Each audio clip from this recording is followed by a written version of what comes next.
Assalamualaikum warahmatullahi wabarakatuh.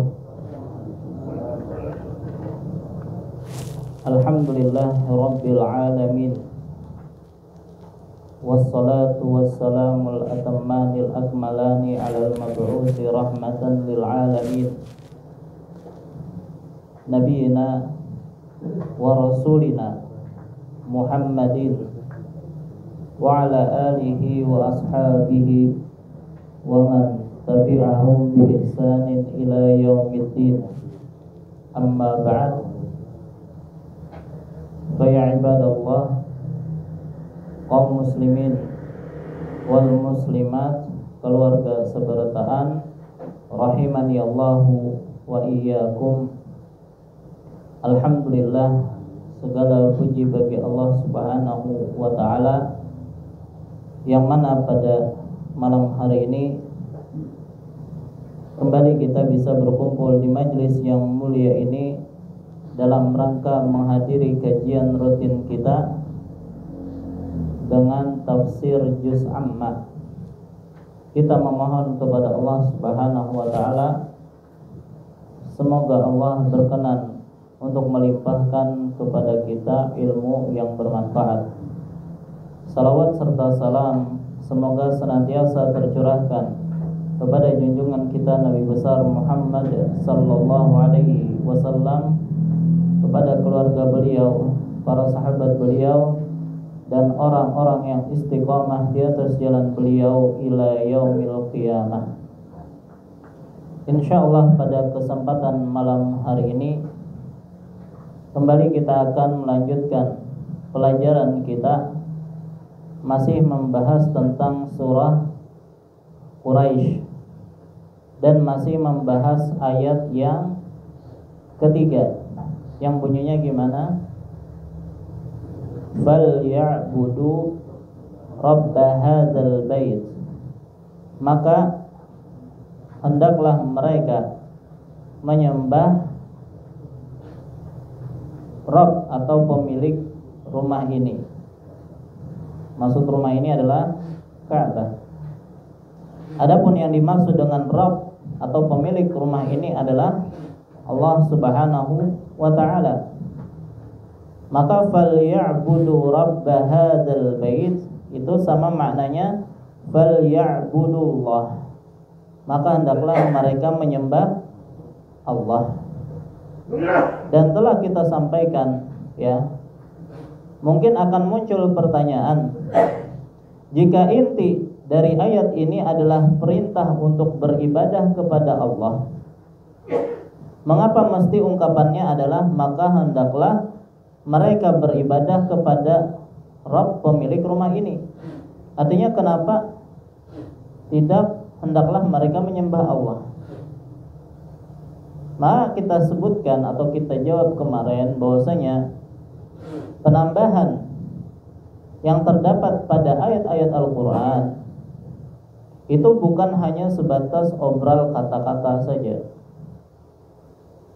Ketika Allah Subhanahu wa ta'ala menambahkan kata dalam Al-Quran, maka di balik penambahan kata tersebut maka pasti ada makna, tujuan dan juga hikmahnya.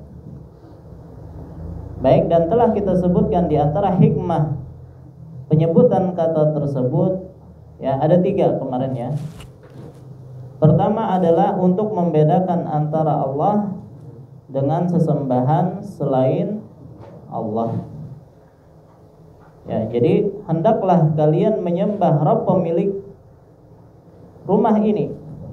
Maksudnya hendaklah kalian menyembah Allah pemilik rumah ini, bukan menyembah berhala-berhala yang diletakkan di sekitar rumah ini. Jadi kan orang-orang Quraisy, ya, pada waktu itu mereka sangat gemar menyembah patung atau berhala-berhala. Bahkan mereka menempatkannya di tempat yang mulia, yaitu di sekitaran Ka'bah, bahkan ada yang di dalam Ka'bah. Maka Allah mengingatkan di sini atau membedakan dirinya dengan sesembahan-sembahan tersebut, bahwasanya Allah lah yang memiliki rumah tersebut, ya, bukan berhala-berhala yang diletakkan di sekitaran rumah tersebut. Adapun yang kedua, kenapa penyebutan Rabb pemilik rumah ini adalah untuk mengingatkan karunia Allah yang Allah berikan kepada mereka, bahwasanya tinggalnya mereka di sekeliling Ka'bah itu telah mendatangkan keuntungan yang banyak bagi mereka. Ya, maka hendaklah sembahlah Allah yang telah mengurniakan nikmat-nikmat tersebut. Ini yang kedua. Adapun yang ketiga, untuk mengingatkan bahwasanya yang seharusnya disembah adalah Rabb Ka'bah, pemilik Ka'bah, dan bukan yang disembah itu apa? Ka'bah itu sendiri. Karena telah kita jelaskan bahwasanya di dalam Islam, ya, itu tidak diajarkan pengkultusan terhadap benda mati. Ya, di dalam Islam itu tidak diajarkan pengkultusan terhadap benda mati. Nah, mungkin ada pertanyaan muncul. Lantas mengapa kita ketika sholat itu menghadap Ka'bah? Ya, kalau memang kita tidak mengkultuskan benda mati, lantas kenapa kita menghadap Ka'bah? Maka kita jawab dengan dua jawaban kemarin kan. Yang pertama adalah tentu dalam rangka mentaati perintah Allah dan Rasulnya, yang mana Allah Subhanahu wa ta'ala berfirman, "Fawalli wajhaka syatral masjidil haram." Lalu hadapkanlah wajahmu ke arah Masjidil Haram. Wa haitsu ma kuntum fawallu wujuhakum syatrah. Dimanapun kamu berada, maka hadapkanlah wajahmu ke arah itu. Begitu juga sabda Nabi SAW, "Idza qumta ila sholati fa asbighil wudu'a summa istaqbalil qiblata fakabbir." Jika engkau hendak menunaikan salat, maka sempurnakanlah wudu, lalu menghadaplah kiblat dan bertakbirlah. Baik, maka ini dalam rangka mentaati perintah Allah dan juga Rasulnya Sallallahu Alaihi Wasallam.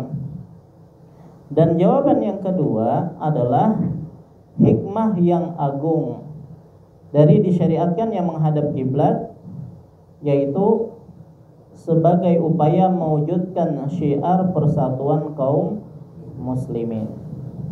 Baik, jadi hikmah terbesar, ya, disyariatkannya kita menghadap Ka'bah atau menghadap kiblat ketika sholat adalah untuk mempersatukan kaum muslimin. Baik, maka dari sini kita mengetahui kekeliruan sebagian kaum muslimin yang justru menjadikan pembahasan arah kiblat justru sebagai sebab untuk apa? Menciptakan kericuhan, perpecahan, polemik di antara mereka. Gara-garanya apa? Perbedaan mereka tentang masalah lurus atau miring arah kiblat. Ya, dan ulun pernah mendapati masalah ini. Ya, gara-gara masalah kiblat saja agak ya, beberapa derajat aja ya kurang pas kayak gitu. Akhirnya tidak mau sholat di masjid tersebut. Ada yang sampai seperti itu. Ada juga yang memilih sholat di rumah daripada sholat di masjid. Maka permasalahan ini adalah permasalahan yang mungkin cukup penting dibahas. Ya, apakah memang masalah kiblat itu harus menjadi polemik ataukah tidak? Nah, jadi pembahasan inti malam ini adalah berkaitan tentang masalah kiblat ini. Baik. Pertama, apa yang dimaksud dengan kiblat? Kan ada istilah kiblat, ada Ka'bah. Kiblat itu apa? Ka'bah itu apa? Atau dua-duanya sama? Kalau kiblat itu berasal dari kata bahasa Arab al-qiblah, ya, yang bermakna keadaan seseorang yang menghadap, itu disebut dengan kiblat. Jadi menghadap istilahnya. Maka dari sini kata ini pun digunakan untuk istilah arah yang dituju seorang muslim ketika sholat. Berarti intinya yang namanya kiblat itu adalah arah. Kiblat itu adalah arah. Nah, kalau ditanya ke arah mana muslim ketika sholat, baru kita jawab Ka'bah, ya. Jadi kalau kiblat itu arah, nah arahnya kemana? Jawabannya adalah Ka'bah. Adapun Ka'bah sendiri dari kata Ka'ab, ya, atau Muka'ab. Muka'ab itu kubus. Jadi dalam bahasa Arab, ya, kubus itu Muka'ab namanya. Nah, dari ambil dari situ Ka'bah yang mana memang bentuknya adalah kubus, ya. Dan yang dimaksud secara istilah, yang dimaksud dengan Ka'bah adalah bangunan kubus yang dibangun pondasinya oleh siapa?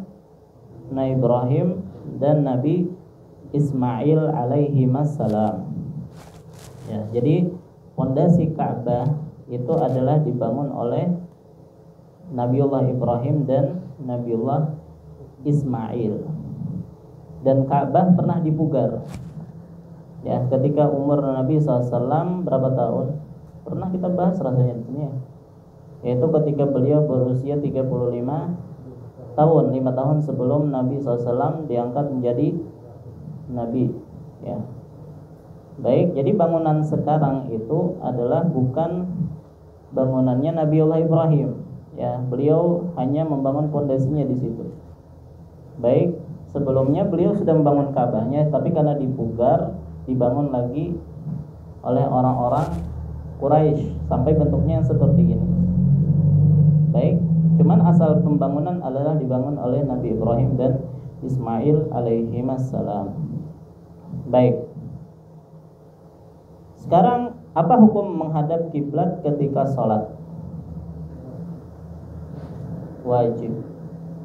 Baik, dalam pembahasan sholat itu ada istilah syarat sah sholat, ada syarat wajib sholat, ada wajib sholat, ada rukun-rukun sholat, dan ada sunnah-sunnah sholat. Berapa tadi? Baik. Dan ini sebenarnya penting untuk dibahas, ya. Ada istilah syarat wajib sholat, ada istilah syarat sah sholat, ada istilah rukun sholat, ada istilah wajib sholat, ada istilah sunnah sholat, ada istilah makruh sholat, ada istilah pembatal sholat. Nah, ketika membahas fikih sholat ini semuanya dibahas. Baik, nah sekarang kita membahas tentang menghadap kiblat. Menghadap kiblat itu masuknya mana nih? Syarat wajib sholat, syarat sah sholat, rukun, wajib, sunnah, makruh, pembatal. Ini yakin ini sudah sepakat. Baik, masuknya adalah syarat sah sholat. Apa maksud dari syarat sah sholat? Apa maksud dari syarat sah sholat? Apabila hal-hal tersebut tidak terpenuhi, maka sholat tidak sah. Kalau syarat wajib apa? Apabila syarat-syarat tersebut tidak terpenuhi, maka tidak wajib sholat. Ya, ulun hanya akan sebutkan syarat wajib sholat saja, karena kalau kita bahas semuanya habis. Baik, syarat wajib itu dia harus Islam, balik, berakal, tidak ada penghalang. Penghalang dimaksud apa?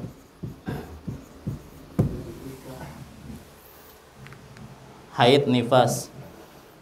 Baik, maka kalau seseorang dia muslim, sudah balik, berakal, kada gila, dan tidak haid ataupun nifas, maka wajib bagi dia untuk sholat. Baik, maka kalau dia misalnya orang kafir, ya, maka tidak sah bagi dia untuk sholat atau tidak wajib bagi dia sholat. Maksud tidak wajib di sini adalah ketika dia masuk Islam tidak wajib untuk mengqadha. Ya, dan balik artinya kalau dia belum balik tidak wajib bagi dia untuk sholat. Mumayyiz gimana? Umur 7 tahun. Apakah wajib bagi dia untuk sholat? Tidak wajib bagi dia untuk sholat, tapi wajib bagi orang tuanya untuk memerintahkannya, menyuruhnya untuk sholat. Orang gila, sholat wajib atau enggak? Tapi ada enggak orang gila sholat? Ada. Dan tidak ada penghalang. Dan haid nifas itu tidak wajib bagi mereka untuk sholat. Baik, kalau syarat sah sholat, hal-hal yang terpenuhi pada diri seseorang, apabila tidak, maka sholatnya tidak sah. Ya, di antara syarat sah sholat, Islam dulu. Orang kafir kada sah sholat. Baik, sama. Nah, kalau balik ini tidak disyaratkan, tapi cukup mumayyiz.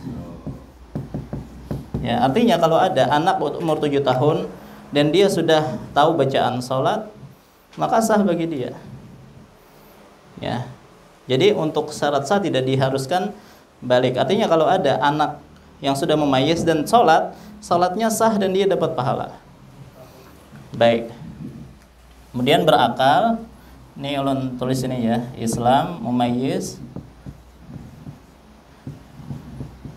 berakal, suci dari hadas, suci dari najis, menghadap kiblat.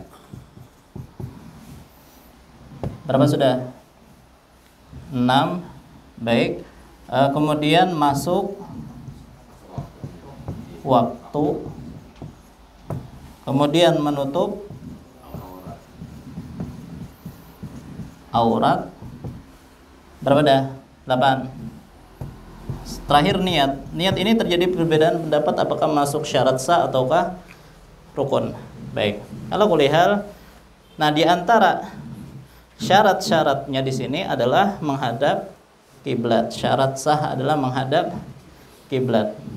Baik, cuman ada di sini di antara ini yang disyaratkan kalau dia mampu. Kalau kada mampu kada disyaratkan. Apa saja kira-kira dari 9 ini yang disyaratkan harus mampu?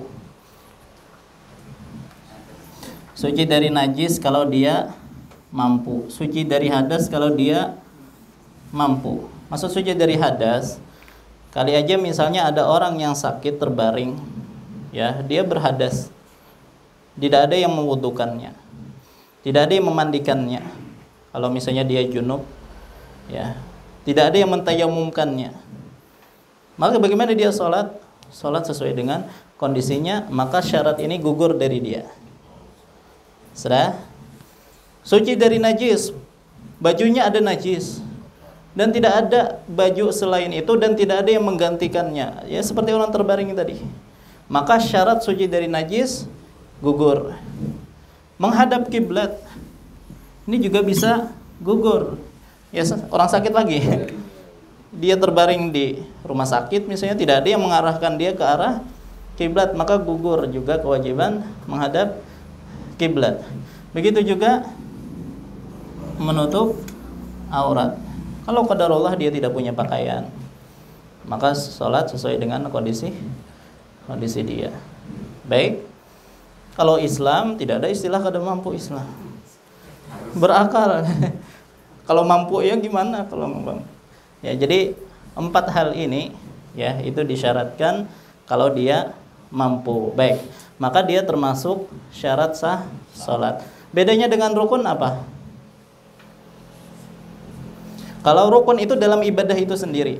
ya, seperti ruku, sujud itu di dalam sholat. Kalau ini semuanya di luar sholat, kecuali masalah niat, ini pembahasan khusus ya. Kalau wajib sholat itu gimana? Bedanya dengan rukun apa? Tetap sah tetapi Baik, secara ringkasnya, rukun kalau ditinggalkan baik sengaja kah, kada sengaja kah, maka sholatnya batal. Ya, misalnya dia meninggalkan ruku, kita lihat nih, dia kada ruku langsung sujud, sampai salam, kita padahi, tadi kan kada ruku, oh kada ingat, ya kada ingat tetap diulangi, ada sah sholatnya. Sudah. Berbeda dengan wajib. Wajib kalau ditinggalkan secara sengaja batal. Tapi kalau kada sengaja, kada batal tapi wajib sujud sahwi. Contohnya apa? Tahiyat awal. Ya, tahiyat awal itu kada boleh ditinggalkan secara sengaja. Kalau ada yang sengaja meninggalkan, ya maka batal. Kalau kada ingat, terlanjur berdiri sudah ke rakaat ketiga, ingat nih, oh tadi belum tahiyat awal, itu jangan duduk lagi lah. Amun sudah berdiri secara sempurna, jangan duduk lagi, kada boleh. Teruskan saja sampai akhir, nanti sebelum salam sujud sahwi. Nah ini yang disebut dengan wajib sholat. Kalau sunnah sholat, ya kalau dikerjakan berpahala, kalau ditinggalkan tidak berdosa dan tidak membatalkan sholat. Kalau makruh itu hal-hal yang makruh dilakukan ketika sholat, dan pembatal adalah ketika dilakukan maka batallah sholat. Ya, baik. Ini pembahas ini baik perlu tahunan, apalagi kalau pertemuan per minggu saja gitu ya. Baik. Nah, kembali kepada masalah kita yaitu menghadap kiblat, yaitu salah satu syarat sah sholat. Dan ini adalah kesepakatan para ulama. Ya, tentunya tadi kita katakan kalau dia mampu. Baik. Mana dalil bahwasanya menghadap kiblat itu syarat sah salat? Itu firman Allah tadi dalam surah Al-Baqarah ayat 144, "Fawalli wajhaka syatral Masjidil Haram." Hadapkanlah wajahmu ke arah Masjidil Haram. Baik. Adakah orang yang tidak diwajibkan menghadap kiblat? Siapa saja yang mereka yang tidak diwajibkan menghadap kiblat? Tentunya yang kada mampu ya. Jadi ada 3 kelompok yang itu tidak diwajibkan untuk menghadap kiblat. Pertama, orang yang tidak mampu untuk menghadap kiblat. Contoh orang sakit tadi. Ya, jadi kalau tidak ada yang mengarahkannya ke arah kiblat, sudah gugur kewajiban menghadap kiblat. Atau tidak mungkin karena kondisi kamarnya itu tidak memungkinkan dia merubah posisi ya ke arah kiblat juga, maka ini gugur. Atau orang buta, tidak ada yang mengarahkannya ke arah kiblat, maka gugur juga kewajiban menghadap kiblat. Baik, atau tawanan yang diikat kebetulan bukan ke arah kiblat, maka ini gugur juga. Atau ketika di pesawat atau di kapal ya, yang mana kita tidak tahu yang mana arah kiblat, maka ke arah mana saja tidak masalah ya. Kecuali tahu di mana arah kiblat, maka usahakan menghadap ke arah tersebut. Dan Allah berfirman, "Fattaqullaha mastata'tum." Bertakwalah kepada Allah menurut kemampuan kalian. Jadi yang tidak mampu. Yang kedua adalah orang yang dalam keadaan super takut, sangat takut, misalnya dalam peperangan, ya, ketika dikejar musuh misalnya, atau sedang ingin menghadap musuh, sementara musuhnya bukan di hadapan di arah kiblat. Kalau kita membelakanginya, wah, sudah kena di belakang misalnya. Atau kita lagi sembunyi misalnya kan, tidak mungkin merubah posisi, maka sholat dalam keadaan sesuai dengan kemampuan dia ya. Terus gimana sholatnya? Bisa pakai isyarat dan seterusnya. Baik, maka tidak wajib dia menghadap kiblat. Dan yang ketiga, nah ini khusus orang yang sedang bepergian naik kendaraan, ya, naik mobil misalnya, ya, dan dia ingin melaksanakan sholat sunnah, maka tidak wajib bagi dia untuk menghadap kiblat. Ingat, sholat sunnah. Kalau sholat wajib wajib bagi dia untuk turun untuk menghadap kiblat. Kalau masih bisa turun. Kalau sholat sunnah itu boleh dia sambil jalan dan di kendaraannya dan dia sholat dan tidak wajib menghadap kiblat. Karena ini pernah dilakukan oleh Nabi SAW. Beliau pernah mengerjakan sholat sunnah di kendaraan beliau, ya, dengan menghadap ke arah mana tunggangannya tersebut berjalan. Baik, dan beliau pernah melaksanakan sholat witir di atas kendaraan beliau. Baik, cuman untuk sholat wajib tidak pernah dilakukan di atas kendaraan. Baik, itu adalah orang-orang yang tidak wajib menghadap kiblat. Pembahasan berikutnya adalah bagaimana cara menghadap kiblat. Cara menghadap kiblat itu gimana? Baik. Nah, ini sebenarnya pembahasan inti kita malam ini. Secara umum, orang yang sholat itu ada dua macam. Secara umum, orang yang sholat ada dua keadaan atau dua macam. Yang pertama, dia melihat Ka'bah. Orang yang langsung melihat Ka'bah. Dan ini tidak mungkin kecuali mereka yang berada di dalam Masjidil Haram.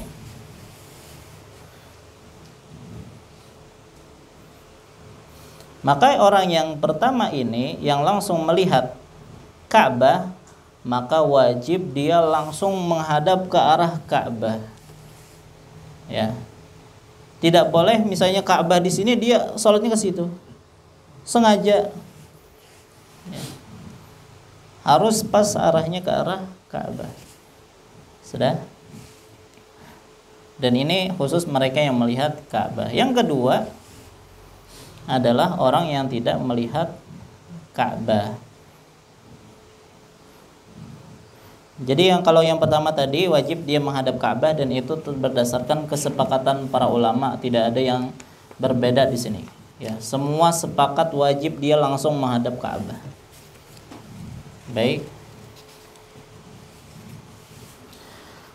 Adapun yang kedua tadi yang tidak melihat Ka'bah, maka bagaimana cara dia menghadap kiblat?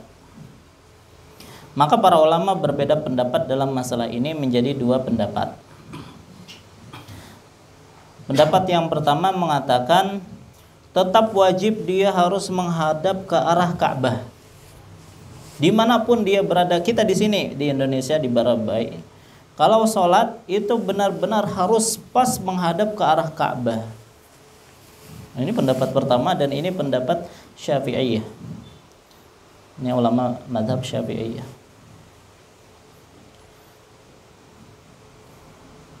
Pendapat kedua, enggak. Bagi mereka yang tidak melihat Ka'bah, kewajiban mereka adalah menghadap ke arah Ka'bah. Tidak mesti harus pas ke Ka'bah, yang penting ke arahnya saja. Maka dari sini kita lihat misalnya, kan yang wajib ke Ka'bah tadi yang melihat Ka'bah, berarti yang di depan atau yang di sekitaran Masjidil Haram, dalam Masjidil Haram. Orang yang di luar Masjidil Haram kan tidak melihat Ka'bah tuh, maka wajib mereka menghadap ke arah Masjidil Haram. Ya, dan berusaha mengarah ke arah Ka'bah, ya. Dan mereka yang wajibnya adalah menghadap ke Masjidil Haram. Orang Mekah, yaitu orang Mekah secara umum, mereka menghadapnya ke Masjidil Haram. Orang yang di luar Mekah menghadapnya mana? Ke arah Mekah. Orang yang sangat jauh dari Mekah menghadapnya kemana? Ke Saudi Arabia. Secara umum seperti itu. Nah, ini maksud pendapat yang kedua, yang penting ke arah Ka'bah walaupun tidak persis pas menghadap ke bangunan Ka'bah itu sendiri. Jadi di sini ada dua pendapat lah ya. Harus pas ke bangunan tersebut. Yang kedua, yang penting ke arah situ. Pendapat mana yang lebih kuat nih? Kedua. Kenapa yang kedua? Lebih mudah atau gimana nih? Baik. Dalam mengambil pendapat ya, terutama dalam masalah khilafiyah seperti ini ya, kita jangan melihat mudah susahnya. Yang kita lihat itu apa? Dalilnya yang dikemukakan oleh dua pendapat ini. Ya. Dan hendaknya dalam semua masalah khilafiyah, caranya adalah kita melihat dalil masing-masing pihak. Ya. Jangan misalnya salat berjamaah apa hukumnya? Oh, terjadi perbedaan pendapat di kalangan para ulama. Ada yang mengatakan sunnah saja, ada yang mengatakan wajib. Nah ambil sunnah saja ya. Kenapa? Lebih mudah. Ya enggak gitu caranya. Ya, dalam masalah khilafiyah kita ngambil yang mana yang lebih dekat dengan kebenaran, yaitu melihat dalil-dalil mereka. Nah, maka dalam hal ini juga kita melihat dalil-dalil mereka agar kita bisa mengambil mana pendapat yang lebih kuat. Pendapat pertama yang mengatakan harus pas tadi, menghadap ke arah bangunan Ka'bah. Apa dalil mereka? Dalil mereka yang sejak tadi kita sebutkan, fawalli wajhaka syatral masjidil haram. Hadapkanlah wajahmu ke syatra Masjidil Haram. Nah, kita garis bawahi syatra di sini. Menurut pendapat pertama, maksud dari syatra di sini adalah pas ke bangunan Ka'bah itu sendiri. Maka hadapkanlah wajahmu pas ke bangunan Ka'bah itu sendiri. Ya, jadi menurut mereka syatra di sini adalah tidak arah artinya, tapi bangunan Ka'bah itu sendiri. Ini dalil mereka dari Al-Qur'an, dan mereka juga berdalil dengan hadis, yaitu hadis dari Ibnu Abbas radhiyallahu anhuma.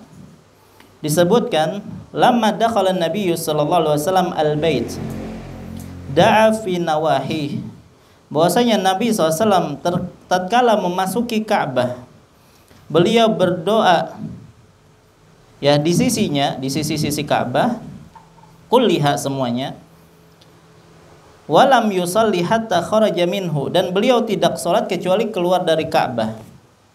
Falamma kharaja, ketika beliau keluar, beliau sholat 2 rakaat ya, menghadap ke arah Ka'bah, dan beliau mengatakan hadhihi qiblah. Hadhihi al-qiblah, ini adalah kiblat. Jadi beliau menunjuk ke arah Ka'bah, dan inilah kata beliau yang namanya kiblat. Oh, ternyata di sini langsung Nabi langsung menunjuk ke bangunan Ka'bah. Oh, berarti yang namanya kiblat itu benar-benar harus menghadap ke arah Ka'bah dengan dalil hadis ini. Baik, nah ini dalil pendapat yang pertama. Jadi ada Al-Qur'an dan ada hadis Nabi sallallahu alaihi wasallam. Pendapat kedua mengatakan bahwasanya orang yang jauh dari Ka'bah atau yang tidak melihat Ka'bah, maka cukup mengarah ke arahnya saja, menghadap ke arah kiblat saja, tidak mesti harus pas ke bangunan Ka'bah. Dan ini pendapat mayoritas ulama atau jumhur ulama ya. Maka masuk ke Malikiyah, kemudian Hanafiyah, Malikiyah, dan juga Hanabilah atau mazhab Hambali jar kita. Dan ini juga salah satu pendapat Imam Syafi'i. Jadi Imam Syafi'i punya dua pendapat di sini. Pendapat pertama adalah sesuai dengan pendapat yang pertama tadi, dan yang kedua mengikuti pendapat mayoritas ulama. Dan mereka juga punya dalil. Jadi para ulama itu kalau berpendapat pasti mereka memiliki dalil. Dalil pertama sama dengan dalil mereka sebelumnya. Fawalli wajhaka syatral masjidil haram, maka hadapkanlah wajahmu ke syatra. Nah, kata mereka syatra di sini bukan ainul Ka'bah, bukan bangunan itu secara spesifik, tapi maksudnya syatra di sini adalah arah. Maka hadapkanlah wajahmu ke arah Masjidil Haram, tidak mesti harus ke bangunan Ka'bah itu sendiri. Baik. Nah, dari mana mereka mengatakan bahwasanya syatra ini adalah artinya arah? Oh, ternyata ini disebutkan oleh para ulama ahli bahasa. Ya. Jadi banyak para ulama ahli bahasa yang menafsirkan bahwasanya maksud syatra di sini adalah arah ya. Begitu juga ulama tafsir mengatakan ini adalah syatra, di sini adalah arah. Baik, ini dalil mereka dalam Al-Qur'an. Dalil mereka dalam hadis Nabi SAW, kata Nabi SAW, ma bainal masyriqi wal maghribi qiblah. Antara arah timur dan barat adalah kiblat. Antara timur dan barat adalah kiblat. Jadi maksudnya apa nih? Baik, sebelum itu, Indonesia ini kiblatnya ke arah mana? Baik. Sementara kata Nabi SAW antara timur dan barat adalah kiblat. Ini maksudnya gimana? Maka Nabi SAW ketika mengatakan hadis ini, beliau di mana? Di mana nih? Di Madinah. Kiblat orang Madinah itu di mana? Selatan. Baik. Jadi gini ya, ulun gambarkan lagi. Pisau. Ya. Nah, bisa kalau.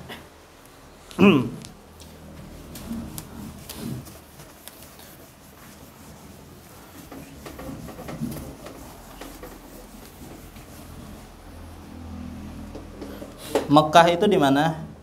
Anggaplah Mekah di sini ya. Ini Mekah. Madinah mana? Sini. Madinah. Ini Syam. Sebelum kiblat ke Mekah, ke Masjidil Haram, kiblat itu di mana? Baitul Maqdis, Palestina, ya. Maka ketika Nabi awal, ini kan Ka'bah di sini ya. Ketika Nabi belum berhijrah ke kota Madinah dan kiblat waktu itu masih di Baitul Maqdis, negeri Syam, maka beliau suka kalau sholat itu di sini, ya. Artinya sambil menghadap Baitullah juga menghadap Baitul Maqdis. Jadi langsung dua kiblat beliau bisa menghadap. Dan beliau sangat senang dengan Baitullah, ya, Ka'bah. Kenapa? Karena ini adalah yang dibangun oleh Ibrahim, ya. Cuman ketika beliau hijrah ke kota Madinah, maka nggak mungkin lagi menghadap kedua-duanya, ya, karena harus menghadap ke negeri Syam, otomatis dia membelakangi Ka'bah. Maka Nabi SAW sering memandang ke arah langit berharap agar kiblat itu dipindah ke Mekah. Baik, dan akhirnya Allah pun mengabulkan. Akhirnya ketika Nabi sudah berhijrah ke kota Madinah, Allah pun merubah arah kiblat ke arah ke arah Mekah, yaitu Baitullah. Otomatis yang namanya kiblat orang Madinah itu adalah ke arah selatan. Sudah, makanya kata Nabi SAW, ma bainal masyriqi wal maghribi kiblat. Di antara timur dan barat itu adalah kiblat. Timur mana? Ini timur ya. Ini barat. Baik, antara timur dan barat adalah kiblat, yaitu arah selatan maksudnya. Coba maksud Nabi SAW, yang penting dia antara timur dan barat, maka ini termasuk ke arah kiblat. Walaupun mencong sedikit, itu tetap ke arah selatan. Maka ini masih dianggap menghadap kiblat. Nah, ini menunjukkan bahwasanya tidak mesti harus pas ke arah Ka'bah. Baik, maka kalau Indonesia itu di mana letaknya? Ke arah barat ke arah tenggara ya, ke arah tenggara Saudi sini ya, Indonesia ya. Indonesia sini. Baik. Maka kalau dia ingin menghadap Ka'bah atau kiblat, maka dia harus ke arah barat. Sebenarnya nggak pas barat ya. Kan kalau mata angin itu gini ya. Ini ya. Ini utara, selatan. Ini barat. Barat, timur. Sini tenggara. Ya. Ini barat daya. Ini barat laut. Ini timur laut. Baik, Indonesia itu sebenarnya agak ke bawah, ke arah tenggara. Makanya sebenarnya arah kiblat Indonesia itu ke arah lebih dekat ke barat laut, bukan pas ke barat. Tapi kalau misalnya ada orang yang meletakkan kiblat itu pas ke barat, itu juga tidak masalah. Ya, tidak masalah. Maka kalau kita terapkan hadis Nabi SAW, ma bainal masyriqi wal maghribi kiblat, antara timur dan barat itu adalah kiblat, maka kalau Indonesia antara utara dan selatan itu adalah kiblat. Artinya selama dia masih ke arah barat, maka itu masih dianggap menghadap kiblat. Baik. Nah, jadi inilah wallahu alam pendapat yang lebih kuat. Artinya ketika seseorang tidak melihat Ka'bah atau jauh dari Ka'bah, maka cukup dia menghadap ke arahnya, tidak mesti harus pas ke bangunan Ka'bah. Baik. Kemudian juga di antara dalil pendapat kedua ini, secara logika, secara akal-akalan, pertama zaman dahulu Pak, untuk menentukan pas ke arah Ka'bah itu gimana caranya? Sangat susah. Ya, pakai kompas belum tentu pas benar kan? Ya kalau sekarang mungkin mudah ya, ada aplikasi macam-macam yang mungkin bisa pas ke arah Ka'bah. Coba zaman dulu gimana? Ya, kalau dituntut harus pas persis ke arah bangunan Ka'bah, maka itu adalah sesuatu taklif ma la yutaq aslinya kan, bebanan yang sangat menyusahkan. Baik. Kemudian juga Ka'bah itu ukurannya berapa Pak? Ya, antara 11 meter kali 12 meter lah. Anggaplah 12 ya gitu ya. Baik. Masjid Nabawi itu dulu Pak, panjangnya itu berapa? Ada yang mengatakan 30 meter Pak. Baik, anggaplah di sini misalnya nih kita ya, nih anggaplah Ka'bah, ukurannya berapa tadi? 12 lah, anggaplah panjangnya gitu ya. Sekarang ada imam di sini. Imam taruhlah dia yang menghadap pas ke arah kiblat. Kan makmumnya kadang sini-sini. Ini pasti kadang menghadap pas. Paham? Yang menghadapnya pasnya ini Pak. Jadi secara akal pun tidak mungkin. Ya, semua orang harus pas menghadap Ka'bah. Apalagi zaman sekarang. Ya, coba sekarang panjang Masjid Nabawi itu berapa, Pak? Berapa ribu meter itu panjangnya, Pak?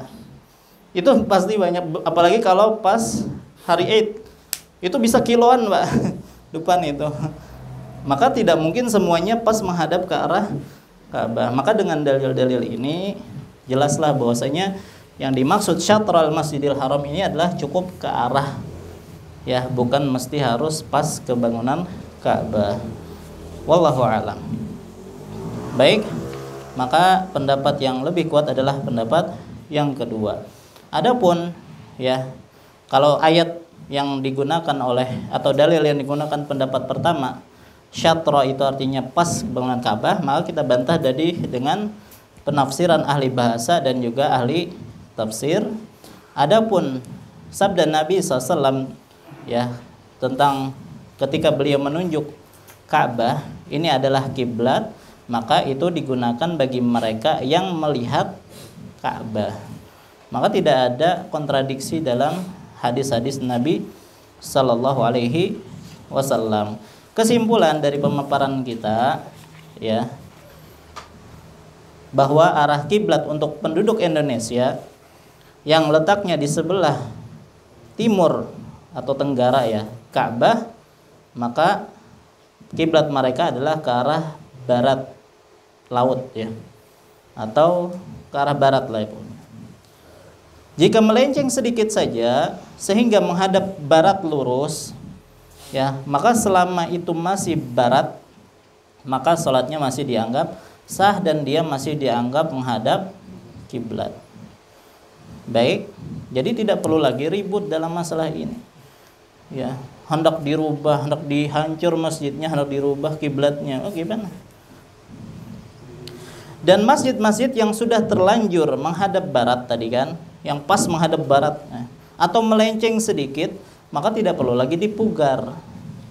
Dan sop-sopnya atau karpetnya pun tidak perlu dimiring-miringkan. Kan ada yang kayak gitu tuh. kok masjidnya ini miring kok? Ya, itu gara-gara tadi ada yang mempersoalkan masalah menghadap kiblat tadi. Kalaupun hendak dipaskan, oh ternyata setelah diteliti, setelah dicek lagi, memang miring nih sedikit. Kalaupun memang hendak disesuaikan, maka rembuk dulu. Jangan ambil kesimpulan sendiri atau ambil keputusan sendiri. Akhirnya ribut di masjid itu. Harus dibicarakan dengan masyarakat semuanya biar paham. Ya, bahwasanya sebenarnya kita agak kelenceng nih, ya. Nah, kalau sudah semuanya dirembukan, maka silahkan. Kalau enggak, jangan main keputusan sendiri, ambil keputusan sendiri. Kemudian juga, kalau misalnya kita mengambil pendapat yang tadi lurus harusnya atau miring sedikit, kemudian kita sholat ternyata di masjid yang lurus arahnya, maka tidak usah miring sendiri. Ya kan, masa orang kayak gini kan dia sendiri ke arah situ, ya atau kita yang mengambil arah lurus, tidak usah lurus sendiri sementara orang miring. Ya, apalagi kalau misalnya banyak kayak itu kan jadi zigzag kayak itu, nah jamaahnya kan jadi memecah persatuan kaum muslimin. Intinya masalah kiblat tadi, selama dia mengarah ke arah barat, ya maka itu masih ditolerir, ya masih dianggap menghadap kiblat. Jadi jangan membuat polemik dalam masalah ini. Ya, agama kita itu mudah, ya. Inna dina yusrun, sungguhnya agama itu mudah. Ya, maka jangan dipersulit, ya, apalagi sampai membuat polemik di masyarakat. Wallahu ta'ala alam. Maka dengan ini kita selesai pembahasan tentang tafsir ayat yang ketiga dari surah Quraisy. Berarti insyaallah pekan depan, ya. Jadi pekan depan insyaallah kita kajian di sini, ya, karena memasuki pekan yang pertama, ya. Insyaallah kita akan menyelesaikan tafsir dari surah Quraisy, yaitu tafsir ayat yang keempat biiznillahi ta'ala. Wallahu ta'ala alam. Wa sallallahu ala nabiyina Muhammad wa ala alihi wasallam. Subhanakallahumma bihamdika asyhadu an la ilaha illa anta astaghfiruka wa atubu ilaik. Wassalamualaikum warahmatullahi wabarakatuh.